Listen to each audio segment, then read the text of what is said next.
filosofi pendidikan itu kan ya kita kembali kepada Undang-Undang Dasar 45 bahwa tujuan pendidikan atau Undang-Undang pendidikan membuat manusia Indonesia seutuhnya. Tapi jangan lupa bahwa pendidikan itu sendiri kenyataan memang harus mengembangkan 3 ranah itu kan, yaitu knowledge, terus psikomotor dan skill. Nah, seperti pengajaran matematik. Tadi saya katakan, ngajar matematik itu bukan hanya anak bisa menghitung matematik, tapi sebenarnya yang ingin dicapai, ranah yang ingin dicapai itu adalah pengembangan logika. Nah, makanya kalau belajar matematik ini kan bagaimana berpikir sistematis, analitis, itu kan logikanya berkembang. Applicable. Nah, ya kan, jadi logik. Semua harus bisa secara akademis, secara sains. Itu hanya matematik itu adalah mata pelajaran sarana untuk bagaimana anak-anak melatih logikanya. Nah, tapi pada dasarnya pendidikan itu membuat manusia supaya produktif. Ibu saat ini membimbing anak-anak supaya bagaimana menjadi manusia produktif. Sebab kalau tidak produktif, walaupun sarjana, kalau tidak produktif, apa yang terjadi? Dia akan jadi peminta-minta kan? Makanya orang itu harus bisa menolong dirinya sendiri. Nah, kemudian juga untuk orang lain. Makanya ada janji Tuhan ini yang harus dijadikan pedoman bagi anak-anak kita. Motivasi, nah ada janji Tuhan. Kalau ada masa ya, janji Tuhan itu apa? Akan ditingkatkan derajat seseorang apabila manusia itu berilmu dan beriman. Ini harus jadi pegangan. Jadi ibu mengajarkan motivasinya itu, dan itu janji Tuhan harus dipegang. Ini dulu yang harus kita pegang. Terus harapan anak-anak ini harus kita tanamkan yang paling dasar itu motivasi hidup. Nah, sebab kalau dia sudah punya motivasi hidup, kita enak. Kalau motivasi hidup saya pertama kali yaitu tadi mensyukuri nikmatnya. Kalau ibu mengajar itu mensyukuri nikmatnya. Kemudian bermanfaat untuk orang lain. Dan yang ketiga, Anda itu inna sholati wa nusuki wa maya wa mati bahwa hidupku matiku. Nah, kalau ini jadi motivasi anak-anak itu hidup dan membuktikan janji Tuhan bahwa akan diberikan ditingkatkan derajatnya apabila manusia itu berilmu dan beriman. Saya yakin anak-anak nanti akan termotivasi bahwa belajar itu memang wajib hukumnya kan begitu. Nah, terus kemudian tadi kalau saya sudah bekerja, saya sudah pintar, apa? Bermanfaat untuk orang lain. Iya kan? Nah, itu tadi. Bisa nggak saya bermanfaat untuk orang lain? Jadi sampai mengajar, ini sebenarnya bermanfaat untuk orang. Dan di situ ada janji Tuhan lagi. Ini apa janji Tuhan? Apabila nanti suatu saat kita kembali kepadanya, siapa sih yang tidak akan mati? Ada 3 hal, ya Bu ya. Ini orang PKS. Ada 3 hal janji Tuhan. Pertama kali amal jariah. Amal jariah.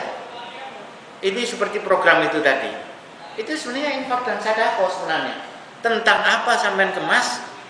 Itu akarnya adalah infak dan sedekah. Ya kan?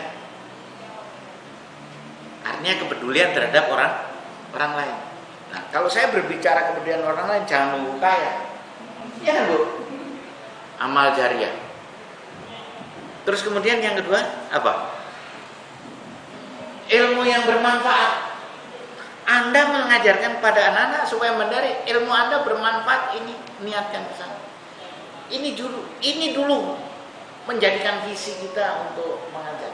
Ilmu yang bermanfaat, ya Allah, ajari yang paling baik supaya ilmunya bermanfaat untuk itu tadi, bermanfaat bagi orang lain.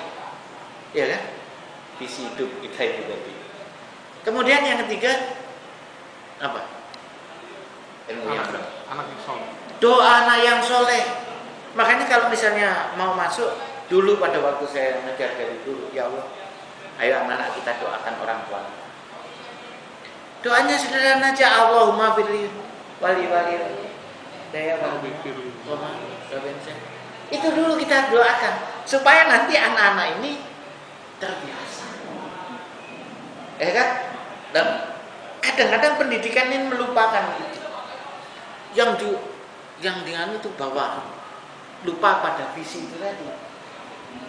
Ini justru kalau saya itu menjadi dasar, landasan kita bergerak. Makanya ibu saat ini sebagai guru mendampingi supaya anak-anak menjadi dewasa dan produktif itu tadi. Produktif itu bagaimana? Bermanfaat dari diri sendiri, bermanfaat untuk orang lain. Itu kan ada. Quran mengatakan begitu kan, Bu? Nah, kadang-kadang kita lupa bahwa kita bekerja itu hanya menggunakan ini aja. Tapi mudah-mudahan semua harus didasarkan pada Quran dan sebagai seorang yang Islam harus didasarkan pada Quran dan ini. Saya mengajar itu dasarnya apa? Di Quran itu apa? Gitu. Dan itu tadi Tuhan tidak akan merubah nasib suatu kaum apabila untuk bisa merubah belajar. Kenapa dia harus belajar? Ada janji Tuhan lagi ya gitu. Nah, kalau sudah begitu dia akan nikmat. Seperti juga Bapak Ibu guru. Pada waktu mengajar sebenarnya ibu itu bukan beribadah. Kenapa saya selalu tulis mengajar adalah ibadah? Itu sebenarnya kaitannya ke sana. Bukan begitu, Bu? Hah? Iya enggak? Ini tidak boleh lupa ini. Karena ini sebagai dasar. Kita gali dulu dari Quran dan hadis, kemudian kita melakukan pekerjaan. Jangan melakukan pekerjaan tidak tahu dasarnya, sehingga hanya urusan nafsu perut saja. Waduh, saya mengajar itu honornya berapa? Bukan itu. Bukan itu. Ada misi yang Anda harus nunggu insentif. Nunggu insentif. Itu maaf aja, terlalu pendek, terlalu cetek. Saya datang ke sini kalau saya hanya ngomong-ngomong, wah supaya dapat minum terlalu pendek. Kan itu sharing, ya kan, sharing pengetahuan, terutama untuk guru-guru muda, apalagi kepala sekolah muda. Ya. Tapi saya yakin kalau semua didasari dari di Qurannya yang mana, di hadisnya yang mana, itu dulu kita pegang, kemudian kita bergerak, kan begitu. Jangan bergerak tapi tidak punya dasar. Betul nggak? Sampai bagian humas ya kan? Apa visi saya seperti humas?